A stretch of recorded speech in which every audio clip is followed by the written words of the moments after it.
यहाँ रख।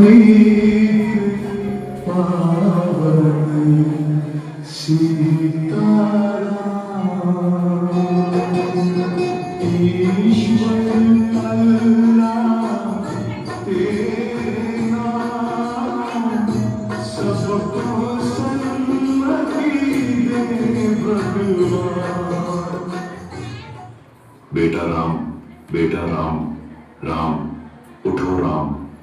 हाँ हाँ, आप कौन हो? मैं मोहनदास करमचंद गांधी हूँ। मोहनदास करमचंद गांधी अर्थात महात्मा गांधी। हाँ बेटा, लोग मुझे इसी नाम से ही पहचानते हैं। बेटा इधर आओ, तुम क्यों उदास लग रहे हो? बापू, बात यह है कि कल आजादी का पर्व है और मुझे कल स्कूल में उसके बारे में कुछ बोलना है, इसलिए। उसमें क्या बड़ी बात है, आजादी के बारे में कुछ बोल देना। लेकिन बापू, क्या सच में हम आजाद हुए हैं? तू ऐसा क्यों बोल रहा है? चलिए बापू, मैं आपको कुछ दिखाता हूं। देखिए बापू, उस घर में। मम्मी पापा, मुझ पर थोड़ा रहम करो प्लीज, मुझे आगे पढ़ने दीजिए। मैं आगे पढ़ना चाहती हूँ और डॉक्टर बनना चाहती हूँ। बस बेटा, आपने बहुत पढ़ लिया। हमारे समाज में लड़कियां इतना पढ़े यही बहुत बड़ी बात है।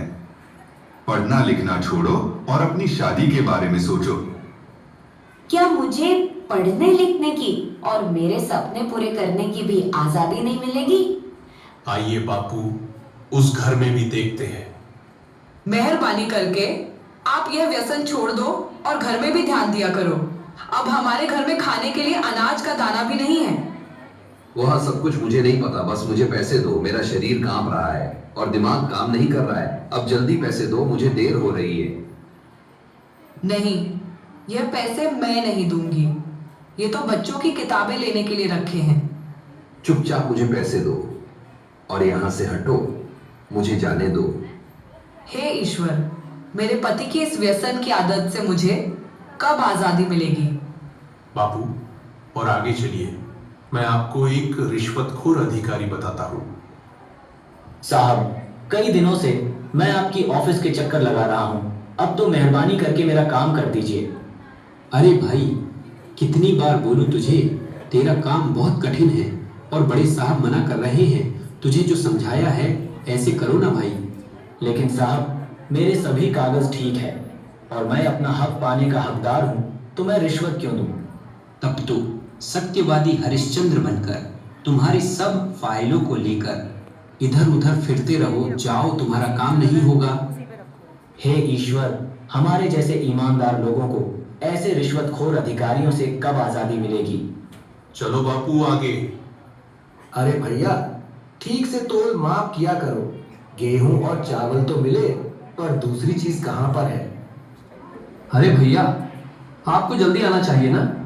बाकी सामान तो सब खत्म हो गया है। आगे से ही कम सामान आया था, उसमें हम क्या कर सकते हैं? आपने तो कल ही सामान देना शुरू किया है, तो खत्म कैसे हो सकता है? अरे यहाँ से निकलो भैया, और लोग भी लाइन में राह देख रहे हैं। आपको जो शिकायत है वह बड़े अधिकारी से जाकर करना। हे भगवान, हम गरीबों को ऐसे अनाज की तस्करी करने वाले लोगों से कब आजादी मिलेगी? देखा ना बापू आपने, क्या आपको लग रहा है कि सच में हमारा देश आजाद हुआ है? आज के समय में भी लड़कियों को पढ़ने की आजादी नहीं है। आज के समय में बहुत सारे लोग व्यसन के अधीन होकर अपने घर की जिम्मेदारी को भूल रहे हैं। यहाँ पर सरकारी अधिकारी भी रिश्वत लेकर अपना काम करते हैं। अनाज बेचने वाला भी अनाज की तस्करी करके गरीबों का अधिकार छीन रहे हैं। क्या हम सच में आजाद हुए हैं? हमें देखनी है आजादी हर हाल